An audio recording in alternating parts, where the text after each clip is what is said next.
الحمد للہ رب العالمین والصلاة والسلام علی سید الانبیاء والمرسلین نبینا محمد وعلی آلہ وصحبہ اجمعین، اما بعد۔ محترم ناظرین کرام اور دیگر سامعین، شیخ سعد الزاتری حفظہ اللہ کی کتاب حقیقت الجہاد فی فلسطین کے ساتھ میں حاضر ہوں۔ پچھلے دروس کے اندر اہل السنہ والجماعہ، اہل الحدیث اور سلفیوں کے امتیازی خصوصیات پر بات چل رہی تھی، اور یہ کہ کیسے یہ دیگر تنظیموں اور جماعتوں سے بالکل مختلف ہیں۔ دین کے نام پر جو لوگ جماعتیں اور تنظیمیں بناتے ہیں، فرقہ بناتے ہیں، جن کے پاس اپنے خاص امام ہوتے ہیں، مرشد ہوتے ہیں، ان کے اپنے اصول اور ان کے اپنے الگ منہج ہوتے ہیں، تو ان سب سے الگ ان لوگوں کی تاریخ ہوتی ہے سلفیوں کی، کیونکہ ان کا منہج وہی ہے۔ ان کے پاس کوئی اپنا امام پیر نہیں ہوتا ہے، نہ ان کی کوئی الگ سے بنیاد اور تاسیس ہوتی ہے، نہ ان کے کوئی اپنے اصول اور ضابطے ہوتے ہیں۔ بتایا گیا کہ جو نبی صلی اللہ علیہ وسلم کا منہج اور طریقہ تھا، ڈائریکٹ صحابہ کرام نے جو حاصل کیا اور پوری دنیا میں پھیلایا، یہی ان کا منہج اور طریقہ ہے۔ قرآن اور حدیث کو اسی طریقے سے سمجھتے ہیں جیسے صحابہ نے سمجھا، اور اسی طریقے سے دین کی دعوت دیتے ہیں جیسے صحابہ نے دیا، اور اسی کی طرف لوگوں کو لانے کی کوشش کرتے ہیں۔ تو ان کی جو ہے خصوصیات بتائی گئی، امتیازی خصوصیات، آج جو ہے بتا رہے ہیں کہ ان کی ایک امتیازی خصوصیت یہ بھی ہے۔ شیخ سعد الزاتری حفظہ اللہ جو فلسطین کے ہیں اور جنہوں نے یہ کتاب لکھی ہے حقیقت الجہاد فی فلسطین، کہتے ہیں کہ سلفیوں کی ایک خصوصیت یہ بھی ہے کہ یہ حکومت اور اقتدار تک پہنچنے کی کوشش نہیں کرتے، یعنی اصل جو ہے یہ انبیاء کے مشن پر قائم ہوتے ہیں۔ انبیاء کا جو کام تھا لوگوں کو توحید کی دعوت دینا، لوگوں کو شرک اور بدعات اور خرافات سے نکالنا، معاشرے کی اصلاح کرنا، نیکیوں کا حکم دینا، برائیوں سے روکنا، یہ جو انبیاء کا اصل مشن رہا ہے، یہ اس پر کاربند ہے۔ نبی صلی اللہ علیہ وسلم نے 12 لوگوں کو منع کیا ہے، اور یہاں تک کہا کہ اگر کوئی عہدہ مانگے تو مانگنے پہ عہدہ مت دو۔ کتنے لوگ آتے تھے آپ سے کہتے تھے مجھے کسی کام پہ لگا دیجئے، کوئی عہدہ دیجئے، تو آپ جو ہے ان کو سمجھا کے واپس بھیج دیتے تھے۔ اور ایک بات حدیثوں کے اندر تو صراحت ہے کہ جو ہم سے عہدہ مانگتا ہے ہم اس کو دیتے نہیں ہیں۔ جی ہاں، یہاں تک میں آپ کو بتاؤں، حضرت علی رضی اللہ تعالیٰ عنہ اور حضرت ابن عباس رضی اللہ تعالیٰ عنہما، اور اس طریقے سے بنو ہاشم ہی کے کچھ لوگ تھے، انہوں نے نبی صلی اللہ علیہ وسلم کی وفات کے وقت اس طریقے کی بات انہوں نے سوچی کہ جو ہے کچھ اللہ کے رسول سے لکھا لے، یہ تاریخ میں اس طریقے سے لکھا ہوا ہے اور ہمارے خیال صحیح ہے بات، کہ کوئی وصیت وغیرہ لکھوا لے خلافت وغیرہ کے تعلق سے، اس طریقے کی آپ صلی اللہ علیہ وسلم کی جانشینی وغیرہ کے تعلق سے۔ تو حضرت علی نے ان کو جواب دیا، یعنی ابن عباس رضی اللہ عنہما یا اور کسی نے آپ ہی کے خاندان کے بنو ہاشم میں سے کسی نے پوچھا، آپ کو مشورہ دیا کہ لکھوا لے، تو حضرت علی رضی اللہ تعالیٰ عنہ نے کہا کہ جو ہے اگر کہیں ہم اللہ کے رسول سے کہیں اس بات کو لے کر کے اور آپ انکار کر دیں تو،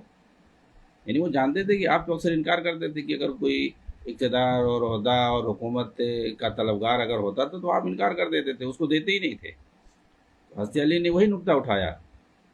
کہ ابھی تو مطلب یہ ہے کہ ایک امید ہے، بعد میں لوگ ہو سکتا ہے نبی صلی اللہ علیہ وسلم کی وفات کے بعد لوگ منتخب کر لیں، تو ایک امید ہے، لیکن اگر ہم کہیں مانگیں، درخواست کریں آپ سے، اور اس کے بعد آپ انکار کر دیں، تو یہ تو واضح دلیل ہو جائے گی، پھر ہمیں کبھی ملے گی ہی نہیں۔ جی ہاں، اس طریقے کی بات ہے، اور یہ ہمارے خیال صحیح بات ہے، یہ ثابت ہے۔ تو کہنے کا مطلب یہ ہے کہ اللہ کے رسول صلی اللہ علیہ وسلم مانگنے پر کسی کو عہدہ نہیں دیتے تھے، اور صحابہ کو عام طور سے اس سے جو ہے دور رہنے کے لیے کہتے تھے۔ تو جو یہ سلفی حضرات ہوتے ہیں ان کا وہی طریقہ کار ہے، یہ اقتدار اور کرسی کے پیچھے نہیں بھاگتے ہیں، اور نہ اس کے لیے یہ کوشش کرتے ہیں کسی طریقے کی، اور نہ ہی یہ اس کے لیے جو ہے خروج اور بغاوت کرتے ہیں، اور نہ ایسے لوگوں کا ساتھ دیتے ہیں۔ آگے لکھتے ہیں اس کی توجیہ کرتے ہوئے، کیونکہ انہیں نبی اکرم صلی اللہ علیہ وسلم کا یہ فرمان معلوم ہے کہ جو سلطان کے دربار میں جاتا ہے وہ فتنوں میں مبتلا ہوتا ہے، اور جو کوئی بھی سلطنت کے جتنا بھی قریب ہوتا ہے اتنا ہی وہ اللہ سے دور ہوتا جاتا ہے۔ یہ حدیث صحیح ہے، ترغیب و ترہیب کے اندر ہے۔ تو یہ حال ہے ان لوگوں کا جو سلاطین اور حکام کے پاس جاتے ہیں، یہ استدلال کر رہے اس حدیث سے۔ پھر کیا حال ہوگا ان لوگوں کا جو سلطنت اور اقتدار کے خواہاں ہوتے ہیں اور اس کے لیے وہ تن من دھن سے کوشش کرتے ہیں، بلکہ اتنا ہی نہیں بلکہ انقلاب لانے کی کوشش کرتے ہیں، اور جو موجودہ حکومت ہوتی ہے اس کو جڑ سے اکھاڑنے کی کوشش کرتے ہیں۔ جی ہاں، بہت ساری موجودہ دور میں ایسی تنظیمیں اور جماعتیں بنی ہیں جن کا کام ہی یہی ہے، ان کے رات دن کا کام ہی یہی ہے۔ حکومت اور اقتدار، ان کے ذہنوں میں صرف اور صرف حکومت اور اقتدار اور کرسی ہی بھرا رہتا ہے۔ تو ظاہر سی بات ہے جو یہ سلفیوں کی یہ بہت بڑی جو ہے خصوصیت ہے کہ اللہ کے رسول صلی اللہ علیہ وسلم کے فرمان کے مطابق یہ لوگ عمل کرتے ہیں اور ان ساری چیزوں سے دور رہتے ہیں۔ ایک واقعے کی طرف اشارہ کروں گا، امام احمد بن حنبل رحمہ اللہ۔ پہلے تو یہ بتا دوں کہ یہ جو اخوانی اور خارجی اور تحریکی ہیں وہ امام احمد بن حنبل کے تعلق سے غلط انداز میں ان کا واقعہ پیش کریں گے کہ وہ ڈٹے رہے اور جو ہے حکام کے سامنے ڈٹے رہے اور مقابلہ کرتے رہے، یہ کرتے رہے وہ کرتے رہے، اور اپنے موقف کی طرف وہ لوگ کھینچ کے لائیں گے ان کے واقعے کو، حالانکہ ان کے خلاف اس میں دلیل ہے، ان کے حق میں نہیں ہے ان کا واقعہ۔ امام احمد بن حنبل رحمہ اللہ وہ کس چیز پر ڈٹے رہے بھائی؟ کہ حکمرانوں کے خلاف کوئی انہوں نے کام کیا؟ بلکہ وہ ان کو جو ہے مارا گیا، ستایا گیا، جیل میں ڈالا گیا، کس بنیاد پر؟ ایک عقیدے کی بنیاد پر ان سے منوایا جا رہا تھا کہ اس کو مان لو۔ میں کہتا ہوں کہ اخوانی تحریکی ہوتے نا تو ایک ہی بار میں کہنے میں مان جاتے، اگر عہدہ ملنے کی بات ہوتی تو فوراً مان لیتے، کچھ بھی کہلوا لو ان سے۔ لیکن امام احمد بن حنبل جو ڈٹے تھے وہ کس لیے ڈٹے تھے؟ وہ جو بدعقیدگی پھیلائی جا رہی تھی اس کے سامنے ڈٹے ہوئے تھے، ماننے کے لیے تیار نہیں ہوئے تھے۔ اور جب خلیفہ وقت کے سامنے پیش کیا گیا تو انہوں نے صاف صاف کہا امیر المومنین، جی ہاں امیر المومنین انہوں نے کہا، اور وہ اپنے وقت کے حکام کے حق میں باقاعدہ دعا کرتے تھے، اس کی اصلاح کی دعا کرتے تھے، اس کی مغفرت کی دعا کرتے تھے۔ جس نے سب سے زیادہ آپ کو جو ہے مروایا تھا اور آپ پر جس نے سب سے زیادہ سختی کی تھی، معتصم، اس کے جو ہے حق میں آپ دعا کرتے تھے۔ بعد میں لوگوں نے پوچھا کہ ارے آپ تو معتصم کے لیے دعا کر رہے ہیں، اس کی مغفرت کی دعا کر رہے ہیں، اور جو ہے سب سے زیادہ اس نے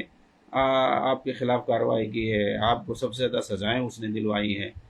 اور سب سے زیادہ سختی اس نے کی ہے آپ پر۔ تو کہا کہ اصل میں نہیں چاہتا کہ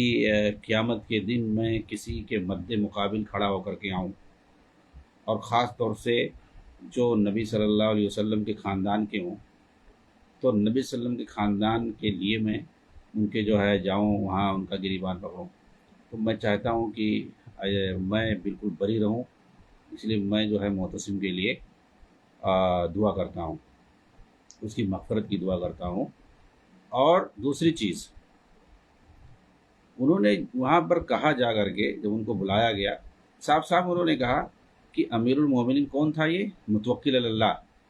اور اسی کے زمانے میں اس نے باقاعدہ کلیئر کروا دیا معاملہ کہ سامنے جو ہے بلاتا ہوں میں احمد بن حنبل کو، سامنے بات ہو جائے۔ تو ظاہر سی بات ہے وہاں انہوں نے کہا امیر المومنین، یہ جو عقیدے کی بات ہے قرآن مخلوق ہے یا غیر مخلوق ہے، یہ لوگ ایک دلیل دے دیں قرآن حدیث سے۔ تو انہوں نے کیا مانگا؟ قرآن حدیث سے دلیل مانگی۔ اس کے علاوہ جب ان کو سختی کی جا رہی تھی تو ان کے شاگردوں نے اور ان کے جو فالوورز تھے اس وقت اہل سنہ والجماعہ کے، وہ امام تھے اس وقت، تو دوسرے جو اہل السنہ والجماعہ کے لوگ تھے، ان کے شاگرد بہت زیادہ تھے، ان کے جو فالوور تھے، ان کو ماننے والے تھے، کیونکہ آپ بزرگ تھے،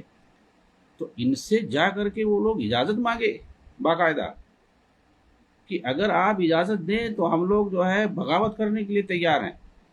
کیونکہ یہ بہت بڑا فتنہ ہے، بڑھتا جا رہا ہے فتنہ، اس کی بنیاد پر لوگوں کی عزت و آبرو جاری، جان مال سے ہاتھ دھویا جا رہا ہے، دھونا پڑ رہا ہے۔ تو آپ نے بتائیے، اگر آپ اس فکر کے ہوتے، اس سوچ کے ہوتے، تو فوراً کہہ دیتے کہ جاؤ بغاوت کرو اس کے خلاف، میں تم لوگوں کی کامیابی کے لیے دعا کرتا ہوں۔ لیکن آپ نے کیا کیا؟ منع کر دیا، کہا نہیں نہیں نہیں، غلط ہے، یہ صحیح نہیں ہے، ہمیں جو سزا دی جا رہی، سختی کی جا رہی ہے، یہ حکمرانوں کی وجہ سے نہیں ہے، یہ حکمرانوں کو بیوقوف بنایا گیا ہے، حکمرانوں کو پٹی پڑھایا گیا ہے۔ اس کے اصل جو ذمہ دار ہیں وہ معتزلہ اور جہمیہ کے جو علماء ہیں، وہ لوگ ذمہ دار ہیں، حکمرانوں کی اس میں کوئی غلطی نہیں ہے۔ ہاں، تو حکمرانوں کی وہ دعا کرتے تھے باقاعدہ، اور کسی کے خلاف انہوں نے خروج اور بغاوت کرنے کے لیے نہیں کہا ہے۔ اور متوکل علی اللہ نے جب معاملہ جب کلیئر ہو گیا تو اس نے آپ کو باقاعدہ بڑی عزت دیا اور تکریم کی۔ لیکن دیکھیے یہاں جو ہمارا جو ہے محل شاہد ہے، امام احمد بن حنبل نے کیا کیا، وہ اگر چاہتے نا تو اس وقت جو قاضی القضات بن جاتے، اور جو سب سے بڑا عہدہ ہوتا ان کو مل جاتا، لیکن انہوں نے نہیں لیا، کہا دیکھیے یہ دوسری آزمائش ہے اور یہ پہلے سے زیادہ بڑی آزمائش ہے میرے لیے، یعنی یہ عہدہ وغیرہ لینا۔ انہوں نے صاف صاف کہا، یعنی ان کو جو سختی ہو رہی تھی ان کے اوپر، اس سے زیادہ جو ہے اس کو بڑی آزمائش انہوں نے سمجھی عہدے کو لے کر کے۔ تو انہوں نے معذرت کر لی اور کہا کہ جو کچھ مشورہ اگر مجھ سے لیا جائے گا تو میں دوں گا مشورہ، اس میں کوئی شبہ نہیں ہے، لیکن مجھے میرے گھر جانے دیا جائے، اور میں جا کر کے جیسے پہلے میں دعوت دین کا کام کرتا تھا، حدیث کے لکھنے پڑھنے اور پڑھانے کا کام کرتا تھا، میں وہی دوبارہ کرنا چاہتا ہوں۔ تو پھر آپ چلے آئے اور آپ سے جو ہے برابر مشورہ لیا جاتا تھا، تو آپ جس کو کہہ دیتے تھے کہ یہ بدعتی ہے، یہ جہمی ہے، یہ معتزلی ہے، تو اس کو کوئی عہدہ نہیں ملتا تھا۔ جس کا آپ تزکیہ کرتے تھے صرف اسی کو عہدہ ملتا تھا۔ تھوڑی بھی کسی کے اندر خامی ہوتی تھی فوراً آپ منع کر دیتے تھے کہ اس کے اندر بدعت پائی جاتی ہے، اس کے اندر یہ کمی پائی جاتی ہے، عقیدے کی کمی پائی جاتی تھی، گمراہی پائی جاتی تھی، کوئی بدعت پائی جاتی تھی، خاص طور سے خارجیت کی بدعت اگر پائی جاتی تھی، یا اور کوئی جو ہے خطرناک بدعت پائی جاتی تھی، چاہے ایک ہی بدعت کیوں نہ ہو، آپ منع کر دیتے تھے صاف صاف۔ اور اس کے بعد جو ہے یعنی آپ کا تزکیہ ہونا ضروری تھا اس وقت، آپ سے باقاعدہ تزکیہ لیا جاتا تھا، تو آپ تزکیہ کرتے تھے۔ تو یہ تھے امام احمد بن حنبل، اقتدار کے خواہاں ہوتے نا تو فوراً جو ہے قاضی القضات بن جاتے۔ تو یہ جو ہے ہمارے امام ہیں۔ ابن تیمیہ کے بارے میں یہ وہ تھے ایسے ویسے، وہ تو ہمیشہ جو حکام کے ساتھ مل کر کے جہاد کرتے تھے۔ امام ابن تیمیہ رحمہ اللہ، ان کا بھی معاملہ ایسے ہی ہے۔ تو ایسے ہی جو بڑے بڑے ائمہ ہیں ان کو جو ہے یہ لوگ اپنی طرف کھینچتے ہیں، جبکہ کسی کی طرف کسی سے بھی ایسا کچھ ثابت نہیں ہے، بلکہ ابن تیمیہ رحمہ اللہ نے تو بہت سارے اصول اور ضابطے بنائے ہیں، بلکہ انہی کا یہ اصول بنایا ہوا ہے کہ جو ہے تاریخی واقعات سے، تجربات سے، اور من جملہ، یعنی چونکہ بظاہر کہیں ایسا کچھ لکھا ہوا تو نہیں ہے حدیث اور قرآن سے، لیکن انہوں نے ایک نتیجہ اخذ کیا تاریخی تجربات سے اور قرآن و حدیث سے کے نصوص سے جو انہوں نے استناس کیا، اور یہ انہوں نے ضابطہ باقاعدہ بنایا ہوا ہے کہ حکام کے خلاف خروج اور بغاوت کرنا یہ جو ہے صحیح نہیں ہے۔ جی ہاں، اور انہوں نے باقاعدہ ثابت کیا تجربات سے کہ دیکھو فلاں وقت خروج اور بغاوت کیا گیا تو اس کا یہ نتیجہ ہوا، مدینہ کے اندر واقع حرہ کی مثال دی، اور اسی طریقے سے حجاج بن یوسف کے زمانے میں جو ابن اشعث کا فتنہ، اسے فتنہ کیوں کہا جاتا ہے؟ واقع حرہ کو فتنہ کہا جاتا ہے۔ اور اسی طریقے سے عراق میں جو ہوا تھا ابن اشعث کا فتنہ، تو اس میں بڑے بڑے لوگ جو ہے شامل ہو گئے تھے، اور اس طریقے سے کئی ایک واقعات گنائے۔ کہا ٹھیک ہے حکام کی طرف سے زیادتی ہو رہی تھی، لیکن جو ہے جو لوگوں نے بغاوت کی اور یہ کہ اس کو ہٹا دیں گے جبکہ اس کے پاس بڑی فوج ہوتی ہے حکومت کے پاس، تو اس کے لیے باقاعدہ شرائط رکھے گئے کہ یہ سب شرائط ہونا چاہیے۔ اور حمل البلیتین جیسے جو ہے اصول بنائے گئے۔ تو ابن تیمیہ رحمہ اللہ جو خروج اور بغاوت کے لیے باقاعدہ اصول اور ضابطہ بناتے ہیں، اور وہ بھی تاریخی تجربات کی روشنی میں، کیونکہ جو ہے جان اور مال کی حفاظت یہ بھی بہت اہم ہے۔ جان، مال، عزت، آبرو، ان سب کی حفاظت ضروری ہے۔ حکومت اور اقتدار وہ اہم نہیں ہے جتنا جو ہے جان، مال اور دین اور عقل وغیرہ کی، جنہیں جو ہے ہم اصول خمسہ کہتے ہیں، ان کی جتنی جو ہے حفاظت ضروری ہے۔ چاہے ایک ظالم بادشاہ ہی کی قیادت میں اگر وہ ممکن ہو پا رہا ہے، اور اگر اس کے خلاف لڑائی کریں، بغاوت کریں، تو یہ ساری چیزیں پامال ہو جائیں گی، تو پھر ایسی صورت میں خاموشی بہتر ہے۔ یہ سارے اصول اور ضابطہ جو ائمہ کرام انہوں نے بنائے ہیں، اور جو وہی خارجی اور باغی قسم کے لوگ جو ہے ان کو اپنے لیے دلیل بناتے ہیں ادھر ادھر سے کھینچتان کر کے، تو یہ غلط ہے۔ تو سلفی جو رہے وہ کبھی بھی کرسی کے لیے، اقتدار کے لیے خواہاں نہیں رہے، اور نہ وہ یہ چاہتے ہیں، نہ سیاسی وہ پارٹیاں بناتے ہیں۔ ان کا کام جو ہے وہی انبیائی مشن ہے کہ توحید کی طرف دعوت دو، شرک اور بدعت کے خلاف محاذ کھڑا کرو، اور جو ہے سماج سے جو برائیاں ہیں، جو سب سے بڑی برائی ہے شرک ہے، اس کا جو ہے خاتمہ، اور دیگر جو اخلاقی اور سماجی برائیاں ہیں ان کا خاتمہ، اور یہ کہ معاشرے کا جو ہے اصلاح کرو، اصلاح کی کوشش کرو دینی اور دنیاوی ہر اعتبار سے، اور یہی جو ہے انبیاء کا مشن رہا ہے۔ تو سلفی حضرات یہی کام کرتے ہیں۔ یہ جو ہے ہمیشہ حکومت اور اقتدار کے لیے کوشاں نہیں ہوتے ہیں، رات و دن اسی کے لیے تگ و دو نہیں کرتے ہیں۔ کبھی اقامت الدین کے نام پہ، نظام مصطفیٰ کے نام پہ، حکومت الہیہ کے نام پہ دامے درمے سخنے شب و روز ہما وقت اسی کے لیے نہیں ان کی کوشش ہوتی ہے۔ جی ہاں، یہ جو ہے دوسروں کے حق میں، یہ خوارج کا ہمیشہ سے جو ہے رہا ہے، موقف رہا ہے۔ ان کی نظر میں صرف جو ہے حکومت ہی رہتی ہے۔ امام شاطبی رحمہ اللہ کہتے ہیں کہ حکومت اور ریاست کی محبت وہ آخری چیز ہے جو صدیقین کے سروں سے نکلتی ہے۔ الموافقات کے اندر انہوں نے کہا ہے، مطلب یہ ہے کہ ان لوگوں کے یہاں حکومت اور ریاست کی محبت نہیں ہوتی ہے۔ اسی لیے ضروری ہے کہ کوئی بھی جماعت یا تنظیم یا فرقہ، کوئی بھی فرقہ ہو، تنظیم ہو، جماعت ہو، وہ حاکم وقت یا خلیفہ عام کو لازم پکڑے۔ اگر مسلمانوں کا خلیفہ نہ پایا جائے تو ایسی صورت میں کوئی ضروری نہیں ہے کہ کمزوری کی حالت میں یا فتنوں کی حالت میں حاکم کھڑا کیا جائے، بلکہ ایسی حالت میں ایسی سیاسی تنظیموں سے دور رہ کر زندگی گزارنا چاہیے۔ یہ دیکھیے، یہ بہت ہی اہم پوائنٹ والی بات ہے، کیونکہ عام طور سے ایسے حالات ہوتے ہیں، خاص طور سے وہ لوگ جو اقلیت میں رہتے ہیں، کہتے ہیں کہ اگر کوئی جماعت یا تنظیم یا فرقہ ہو، وہ حاکم وقت یا خلیفہ عام کو لازم پکڑے، اس کے لیے ضروری ہے۔ اگر مسلمانوں کا خلیفہ نہ پایا جائے تو ایسی صورت میں ضروری نہیں کہ کمزوری کی حالت میں یا فتنوں کی حالت میں کوئی جو ہے اپنا امیر بنا کر کے کھڑا کرے، بلکہ ایسی حالت میں ایسی تنظیموں سے، ایسی تمام سیاسی تنظیموں سے دور رہ کر کے زندگی گزارنا چاہیے، جیسا کہ ایک حدیث کے اندر آیا۔ یہ حذیفہ بن یمان والی جو مشہور حدیث ہے، اس کو جو انہوں نے ذکر کیا ہے اس کے لیے کہ لوگ جو ہے اللہ کے رسول صلی اللہ علیہ وسلم سے خیر کے بارے میں پوچھتے تھے، اور میں شر کے بارے میں پوچھتا تھا تاکہ اسے بچ سکوں، مخافۃ ان یدرکنی، کہیں ایسا نہ ہو میں شر میں واقع ہو جاؤں۔ تو ایک بار میں نے اللہ کے رسول سے پوچھا کہ ہم لوگ جاہلیت میں تھے، بڑی برائی میں تھے، تو اللہ تعالیٰ نے ہمیں اسلام کی دولت سے نوازا، تو کیا اس کے بعد پھر ہم جو ہے برائی میں مبتلا ہو سکتے ہیں؟ یعنی دنیاوی چیزوں میں اور جو ہے شرک اور بدعت وغیرہ میں، کیا اس کے بعد بھی برائی ہے؟ تو آپ نے کہا ہاں۔ اس کے بعد آخر میں ہے، لمبی حدیث ہے، اللہ کے رسول صلی اللہ علیہ وسلم نے فرمایا کہ جو ہے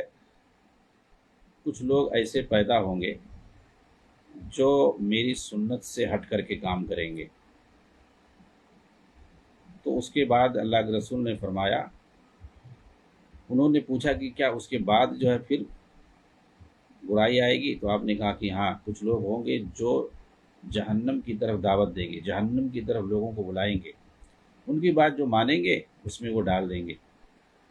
تو اللہ کے رسول صلی اللہ علیہ وسلم سے انہوں نے کہا کہ وہ کون لوگ ہیں؟ تو کہا وہ ہماری ہی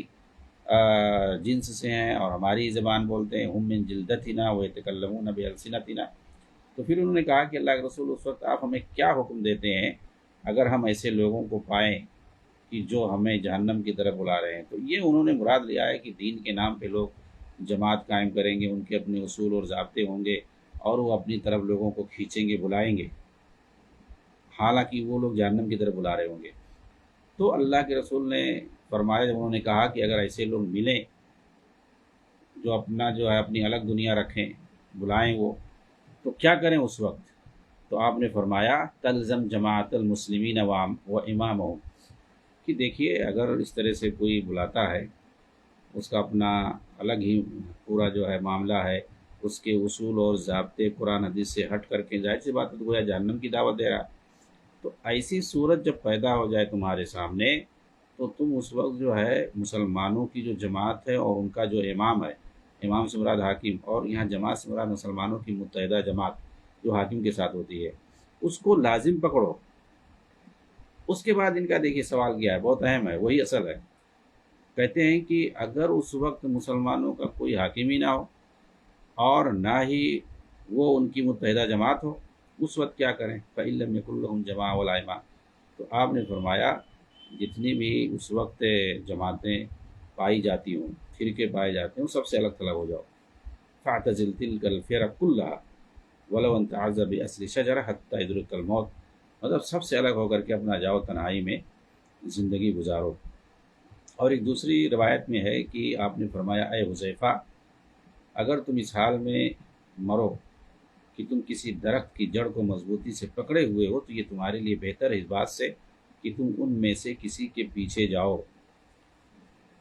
اور ایک دوسری روایت میں ہے کہ اگر ان حالات میں تم زمین میں کسی کو اللہ کا خلیفہ دیکھو تو اسے لازم پکڑ لو، گرچہ وہ تمہاری پشت پر درے برسائے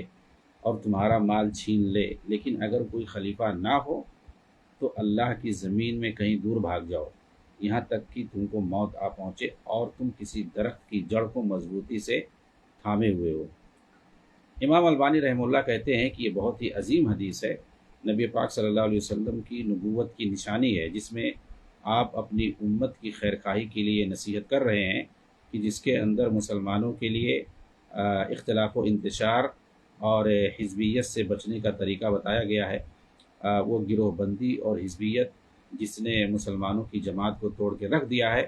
اور انہیں ٹکڑوں میں بانٹ رکھا ہے، جس سے ان کی شان و شوکت اور طاقت بکھر چکی ہے، اور یہی سبب ہے کہ دشمن ان پر قابض ہے، بالکل اسی طرح جیسے کہ اللہ تعالیٰ نے فرمایا ہے کہ آپس میں اختلاف نہ کرو کہ تمہیں شکست کا سامنا کرنا پڑے اور تمہاری ہوا اکھڑ جائے۔ اس کے بعد شیخ سعد الزاتری حفظہ اللہ کہتے ہیں کہ اس وقت امت اسلامیہ جن مظاہروں، دھرنوں، قتل و خونریزی، انارکی، تباہی اور بربادی کے سائے تلے زندگی گزار رہی ہے، یہ دراصل منہج سلف سے دوری کا نتیجہ ہے اور گمراہ ائمہ اور منحرف افکار کے حاملین کے پیچھے لوگوں کا بھاگنا ہے۔ یہی لوگ ہیں جو عرب بہاریہ نامی تباہی پر خوش ہو رہے تھے، جبکہ انہیں نہیں معلوم تھا کہ یہ امت اسلامیہ کی سینے میں گھونپا ہوا ایک زہر آلود خنجر ہے۔ تو آپ جانتے ہیں یہ اشارہ دراصل کرنا چاہتے ہیں 2010، 11، 12 وغیرہ میں جو عرب ممالک کے اندر اخوانیوں نے جو تباہی پھیلائی تھی اور ان کا ساتھ کون دے رہا تھا، اوپر سے فضائی طور پر جو ہے امریکہ اور یورپ کا جو ناٹو تنظیم ہے وہ لوگ ساتھ دے رہے تھے۔ فوجی جو ان کی تنظیم ہے جو مسلم ملکوں کی تباہی کے لیے حقیقت میں بنائی گئی ہے، وہ تنظیم گرچہ دکھاوے میں روس کے خلاف بنائی گئی ہے، لیکن روس کے خلاف آج تک کی تاریخ ہے کہ جب سے شاید 1945 وغیرہ میں بنائی گئی ہے، اس وقت سے آج تک 70-80 سال ہو گئے، آج تک جو ہے روس کے خلاف اس تنظیم نے، یہ فوجی تنظیم ایک بہت بڑی دنیا کی فوجی تنظیم ہے، یہ دنیا کے طاقتور ممالک اس میں شامل ہیں، آج تک اس تنظیم نے روس کے خلاف ایک بھی قدم نہیں اٹھایا ہے، اور کسی روسی جو ہے علاقے میں یا اس کے جو ہے مفادات کے خلاف اس کے ٹارگٹ ایک بھی جو ہے ٹارگٹ نہیں کیا ہے، ایک بھی میزائل نہیں داغا ہوگا روس کے خلاف، لیکن سینکڑوں نہیں، ہزاروں نہیں، لاکھوں جو ہے میزائل اس نے مسلم ممالک پر برسائے ہیں اور تباہ کر دیے، برباد کر دیے ہیں۔ جی ہاں، تو یہ جو ہے ناٹو، جو صلیبی ناٹو ہے، یہ اخوانیوں سے ان کے جو ہے اتنے جو ہے دوستی ہے، اور یوسف قرضاوی اس کے جو شکریہ ادا کر رہے ہیں ناٹو تنظیم کا، امریکہ کا، یورپ کا شکریہ ادا کر رہے ہیں۔ کیوں؟ اس لیے کہ ان لوگوں نے مل کر کے لیبیا کو تباہ کر دیا۔ تو اب ان لوگوں کی عقل دیکھیے، عقل جو ہے کتنی ماری ہوئی ہے ان کی، کہ ایک طرف ملک، ایک مسلم ملک جو ہے تباہ ہو رہا ہے، برباد ہو رہا ہے، اس پر جو ہے یہ لوگ برباد کرنے والوں کا شکریہ ادا کرتے ہیں۔ جی ہاں، تو یہ ان کی حالت ہے۔ کسی نے جو ہے سوال کیا تھا کہ حماس پر کچھ بتائیے، تو حماس پر کیا بتائیں بھائی، وہ اخوانیوں کی ایک جو ہے ایک ونگ ہے، فوجی ونگ ہے، آپ کہہ لیں عسکری ونگ ہے، اور وہ جو ہے یہ لوگ ایرانی جو فکر ہے، خمینی فکر ہے، وہی فکر ان کی بھی ہے، اسی سے یہ لوگ متاثر ہیں اور وہی فکر لے کر کے چلتے ہیں، اسی لیے جو ہے یہ ایران کے اشارے پہ سب کچھ کرتے ہیں، اور ان کے یہاں دغا بازی ہوتی ہے، تلبیس کاری ہوتی ہے۔ یہ لوگ جو ہے امت کی جو ہے کمزوریوں کا فائدہ اٹھاتے ہیں، اور دشمنوں سے مل کر کے آج تک ان کی تاریخ رہی ہے 70-80 سال تک سے، کہ انہوں نے صرف اور صرف امت مسلمہ کی تباہی کے لیے کام کیا ہے، مسلم ملکوں کو انہوں نے برباد کیا ہے، اور یہی کام یہ بھی کر رہے ہیں۔ انہوں نے بھی فلسطین کے اندر جو تنظیم کھڑی کی ہے، اسرائیل نے اس کو ریکگنائز کیا ہے، دہشت گرد تنظیم ایک طرف بولتا ہے، دوسری طرف اس کو ریکگنائز کرتا ہے۔ 1987 میں اسرائیل نے باقاعدہ اس کو جو ہے رجسٹریشن کیا ہے، اس کو جو ہے ساتھ دیا، اب تو بہت اوپن ہو گیا، کتنے جو ہے اسرائیل کے اندر کتنے جو ہے سینیٹر، وہاں کے وزیر، سب جو ہے باقاعدہ کھل کے کہہ رہے ہیں، اور جو ہے امریکہ اور یورپ کے بہت سارے لوگ باقاعدہ پارلیمنٹ میں بول رہے ہیں کہ حماس کو کیوں کھڑا کیا گیا، کہ وہاں پر جو ایک فتح پارٹی تھی، جیسی بھی تھی، وہ لوگ جو ہے متحد ہو کے جو کام کر رہے تھے سیاسی اور سفارتی پیمانے پر، عربوں سے مل کر کے، اور دیگر جو ہے دنیا والوں کے سامنے اپنی بات رکھ رہے تھے، تو کیسے جو ہے ان کی کوششوں کو، ان کی سیاسی کوششوں کو ختم کرنے کے لیے کیسے جو ہے حماسیوں کو وہاں پر اسی ملک کے اندر کھڑا کیا گیا باقاعدہ، کہ جس کے چپے چپے پر جو ہے ان کی فوجی حکومت ہے، وہاں پر کیسے ان کو اسلحہ فراہم کیا جاتا ہے، کیسے ان کو مال دیا جاتا ہے، وہ بھی اسرائیلی گورنمنٹ کے ذریعے سے یہ سب دیا جاتا ہے۔ آپ تعجب کریں گے کہ وہ لوگ سرنگ میں ہیں، بیٹھے ہوئے ہیں، وہاں پر باقاعدہ الجزیرہ والے جاتے ہیں، ویڈیو بناتے ہیں، اور کیسے اسرائیلی جو یرغمالی ہوتے ہیں ان کو وہاں سے کیسے لایا جاتا ہے، پورا دکھاتے ہیں، ویڈیو میں دکھاتے ہیں، سرنگ سے کیسے لایا جاتا ہے، اور الجزیرہ کے اینکر اور سارے لوگ وہاں جاتے ہیں، سب کچھ پوری دنیا دیکھتی ہے، لیکن یہ دہشت گرد ہیں اور ان سے لڑائی ہو رہی ہے، ٹھیک ہے، لیکن اسرائیل کو پتہ نہیں ہے، اس کے اندر ہے، اسی کا ملک ہے، مقبوضہ قبضہ کیے ہوئے ظالمانہ طور پر، اور اسی کے انڈر میں لوگ رہتے ہیں، اور دوسرے ملک سے لوگ آتے ہیں، ان کے پاس جاتے ہیں، ان سے انٹرویو لیتے ہیں، ویڈیو بناتے ہیں، دکھاتے ہیں کہ کہاں ہیں، ساری جگہ ان کی معلوم ہے، اور دیر البلح جو کہ بالکل درمیان میں ہے، غزہ کے سٹی ہے، وہاں پر ان کا ہیڈ کوارٹر ہے، اور وہیں پر وہ اپنی جو ہے اسلحے کی اور اپنی جو ہے فوج کی جو بھی ان کے پاس ہے اس کی نمائش کرتے ہیں پورا، اور وہاں پر وہ اپنے اسلحے کو لہراتے ہیں، جو ان کے پاس چھوٹے بڑے میزائل وغیرہ، توپ وغیرہ ہیں، اس کو جو ہے گاڑیوں پہ، اور وہ بھی بڑی بڑی ہیوی گاڑیاں، باقاعدہ برانڈڈ گاڑیاں، ساری چیزیں، اور چھوٹے بڑے ہتھیار، یہ سب پورا وہ لوگ لہراتے ہوئے چلتے ہیں، دکھاتے ہوئے۔ تو اگر اسرائیل ان کو ختم کرنا چاہتا، اس کو دشمن اپنا سمجھتا، تو بالکل جو اس کے لیے جو بہت ایزی ہے، بہت آسان ہے، منٹوں کا کھیل ہے، بھائی وہ ایک میزائل سے جو پوری جو ہے بلڈنگ مارتا ہے، ختم ہو جاتا، تو وہ جو ہے ان کو کھڑا کر کے ان کو بہانہ بنا کر کے فلسطینیوں کو کمزور کر رہا ہے، فلسطینیوں کو مار رہا ہے تاکہ ان کے درمیان اختلاف باقی رہے۔ آج اگر حماس کو ختم کر دے گا تو فوراً جو ہے سیاسی حل کوئی نہ کوئی نکلے گا، اور پوری دنیا تنگ آ چکی ہے، اسرائیل پر جو ہے دباؤ پڑے گا اور اس کو وہ سارے شرائط ماننا پڑیں گے، اور کسی نہ کسی شرط پہ وہ آئے گا، اور وہاں ایک فلسطین نام کا ملک جو ہے وجود میں آئے گا، اور بیت المقدس اس کی راجدھانی ہوگی، جبکہ اسرائیل یہ چاہتا نہیں ہے کہ یہ سب کچھ ہو۔ وہ کیا جواب دے گا یہودیوں کو، اپنے ان کو؟ بہت ساری اس کی چیزیں مسئلے ہیں، اس لیے اس کو کھڑا کیا گیا ہے۔ ابھی پوری میڈیا چونکہ ان کے فیور میں ہے، ان حماسیوں کے، اسی لیے جو ہے ساری چیزیں کھل کر کے واضح ہو کر کے سامنے باتیں نہیں آ پاتی ہیں۔ اور چونکہ جو ہے اس میں منہج اور اس میں جماعت کا بھی معاملہ ہے، اس لیے جو ہے اس میں آپ دیکھیں گے اخوانیوں کو، تحریکیوں کو، رافضیوں کو، یہ سب جو ہے، اور یہودی میڈیا، یہ سب چونکہ جو ہے ایک ساتھ ہو جاتے ہیں،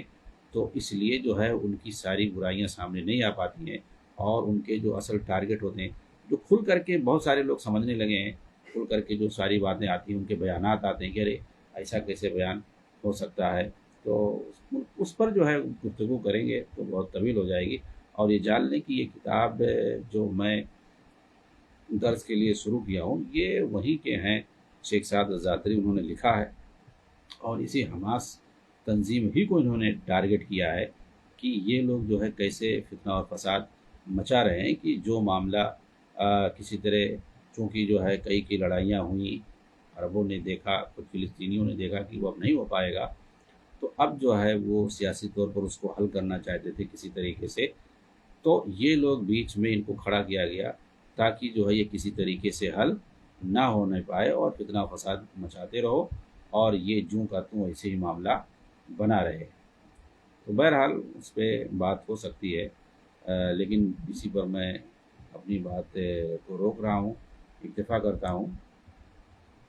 موقع ملے گا اس پر جو ہے کبھی اور تفصیل سے بتایا جائے گا، ابھی اور آگے معاملہ بڑھ جائے تاکہ ساری چیزیں کھل کر کے واضح ہو کر کے سامنے آ جائے۔ اب ایک چیز میں بتا کے ختم کروں گا اپنی بات، کہ غزہ کی جو تباہی ہے یہ پوری دنیا کے سامنے ہے۔ اب ایسی صورت میں اگر کوئی ایران میں جائے، حماسیوں کا پورا وفد حماس میں جائے، وہاں ایران میں جائے ان کا وفد، اور اس کے سامنے جو وہاں کا ڈکٹیٹر حاکم ہے ایران کا 40 سال سے، اس کے سامنے جائے گھٹنا ٹیک کر، اس کے سامنے کہے کہ ہم لوگ جیت گئے، اور ہم لوگوں نے فتح حاصل کر لی، اور اس میں جو ہے آپ کی وجہ سے، آپ کی خاطر ہم جو ہے جیت، کون سی فتح یہ لوگ کیے بھائی، کیا جیتے؟ مطلب یہ ہے کہ ان کی بات جو ہے کہ حساب سے صحیح ہے کہ ہم لوگوں کا جو ٹارگٹ تھا تو ہم لوگ کامیاب ہو گئے، ہم کو فتح مل گئی۔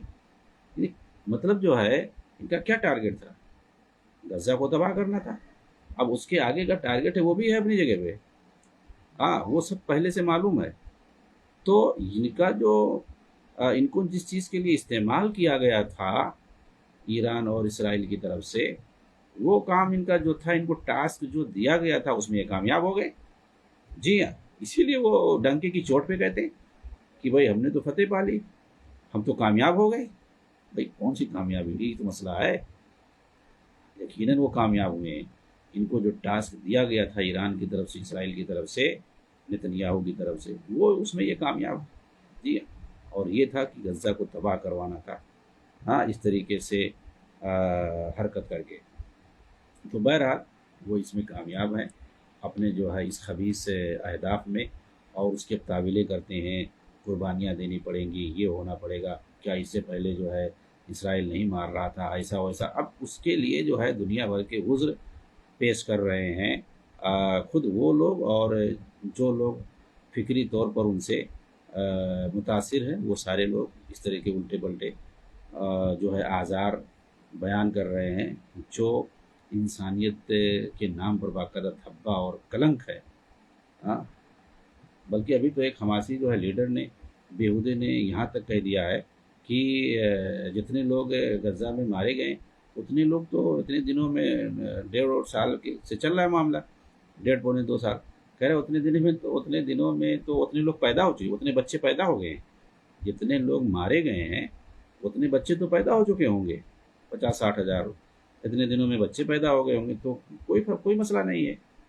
ایسے جو بھوڑے لوگ سوچتے ہیں، یعنی لوگوں کے سامنے اسے عذر بیان کر دیں، تاکہ جو ان کی جو پلاننگ ہے اور ان کا جو ٹاسک ہے خبیث، اور ان کے جو برے عزائم ہیں اور ان کے جو برے کرتوت ہیں، سیاہ کرتوت جو ہے، اس پر جو ہے پردہ پڑ جائے اور لوگ اس کو نہ سمجھ پائیں، دوسرے اینگل سے سوچنے اور سمجھنے لگیں۔ بہرحال ان پر تو بہت سارے سطح سے بات کی جا سکتی ہے، انشاءاللہ آئندہ جو ہے تفصیلی گفتگو کریں گے ان پر۔ السلام علیکم ورحمۃ اللہ وبرکاتہ۔